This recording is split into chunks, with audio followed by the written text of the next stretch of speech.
अहमद खान समेत बानी पीटीआई के 3 बहनों अलीमा खान, उज़मा खान, नौरीन खान और कासिम न्याजी को पुलिस ने हिरासत में ले लिया। पुलिस ने पीटीआई रहनुमाओं को 7 अफराद की वारंट गिरफ्तारी दिखाई।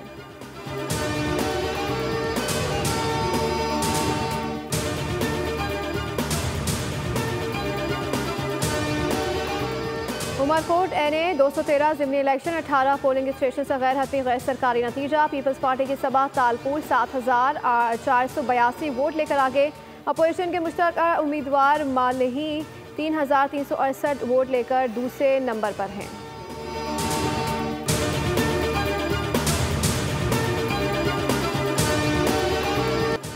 ओले बन गए गोले। इस्लामाबाद में शदीद जालाबारी, गाड़ियों और खिड़कियों के शीशे टूट गए, डेंट पड़ गए, करोड़ों रुपए का नुकसान। तूफानी हवाओं की वजह से कई दरख्त भी जड़ों से उखड़ गए, सोलर प्लेटें भी तबाह। कई इलाकों में बड़े साइज के ओले पड़े, फैसल मस्जिद के शीशे टूट गए, हॉल में भी ओले गिरे। लोगों ने अल्लाह से माफ़ी मांगते हुए रहम की दुआएं भी की।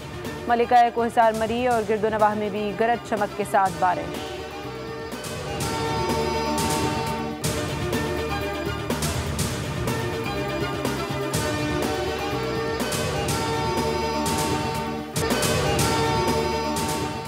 और टेलीकॉम कंपनियों की खराब सर्विस सार्फिन के लिए अज़ाब बन गई। इस्लामाबाद समेत तमाम बड़े शहरों में मोबाइल सर्विस, मोबाइल डेटा सुस्त रवि का शिकार।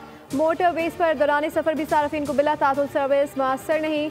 खराब सर्विस के बायस सार्फिन को कारोबारी उमूर चलाने में भी मुश्किलात का सामना। पीटीआई के मुताबिक क्वालिटी ऑफ सर्विस में बेहतरी एक मुसलसल अमल है। सेल्यूलर सर्विसेज की बेहतरी के लिए भरपूर अंदाज में इकदाम कर रहे हैं। चंद साल के दौरान मोबाइल ऑपरेटर्स ने मजमूई तौर पर 68.9 मिलियन रुपए जुर्माना किया।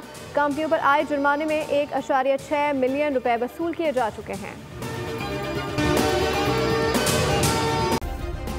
सब्सक्राइब करें और बेल दबाएं ताकि कोई खबर रह न जाए।